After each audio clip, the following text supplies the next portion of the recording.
is KTWR Agana, Guam. Our programs are heard Sunday through Friday at 11 o'clock Coordinated Universal Time, broadcasting on 11965 kilohertz in the 25-meter band. Speaking hope to the world, because hope knows no barriers.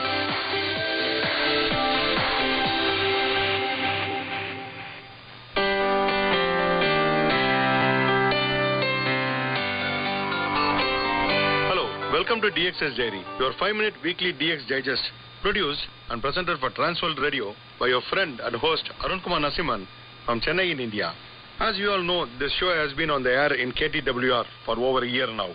This 5-minute weekly DX program is broadcast every Sunday in KTWR from beautiful island of Guam in 15205 kilohertz DRM mode at 1500 hours Universal Coordinated Time. As radio hobbyists, Dxers and shortwave radio listeners, you all know the role of sunspot number, SFI forecast and A index in radio broadcasting and radio listening. The sunspot number this week is 100, SFI forecast ranges from 100 to 102 and A index is 5. Every week we have been broadcasting information about the history of radio broadcasting and radio stations across the world. And this week we have information about radio broadcasting in Finland.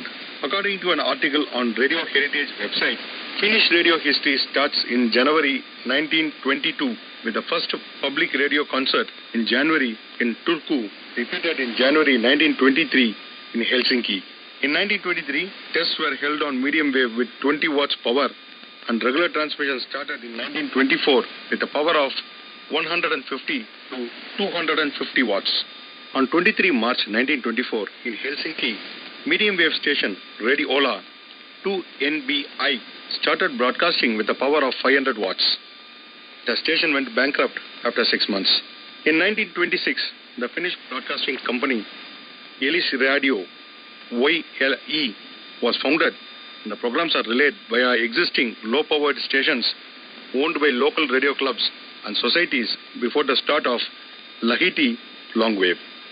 Radio Finland started broadcasting on long wave in 1928 via a transmitter in Lahti on 197 kilohertz with a power of 25 kilowatts. In 1929, the power was raised to 40 kilowatts. The frequency was changed to 167 kilohertz. In 1934, the frequency changed again, this time to 166 kilohertz. In 1935, the site got a new building and transmitter of 150 kilowatts. After the Second World War, the frequency once again changed to 160 kilohertz. In 1950, it went to 254 kilohertz. The last transmitter used was a 200 kilowatt, 2 by 100 kilowatt in parallel. But during the last years, they used only 100 kilowatts of power. At noon on 31st May 1993, Radio Finland ceased its broadcasting on long wave via Lahti. In 1939, the Russians started broadcasting propaganda in Finnish on the same frequency as a Lahti long wave transmitter. During the war, a large number of Soviet stations used the frequency for their domestic broadcasts. The Finnish authorities took some countermeasures. On 30 October 1942, Soldat 10 sender Lapland started its broadcast from Rovaniemi on 297 kilohertz with a power of 20 kilowatts. On 14 September 1943, the transmitter in Rovaniemi started broadcasting with 15 kilowatts.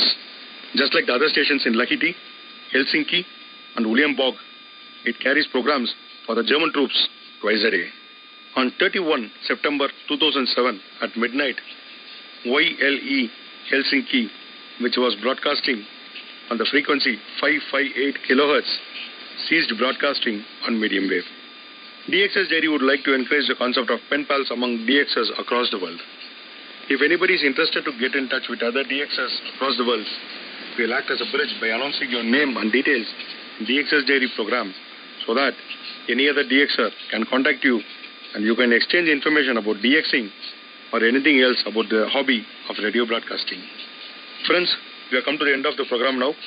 As in the past, I request you to send your listeners' logs, band scans, reception reports, views, and opinion about the program to Dxers Diary, reception@gmail.com. Please keep encouraging us by sending your reception reports regularly, and we'll acknowledge your reception reports as early as possible. Until next week, this is your friend and host Arun Kumar Narasimhan signing off. 73. Bye-bye.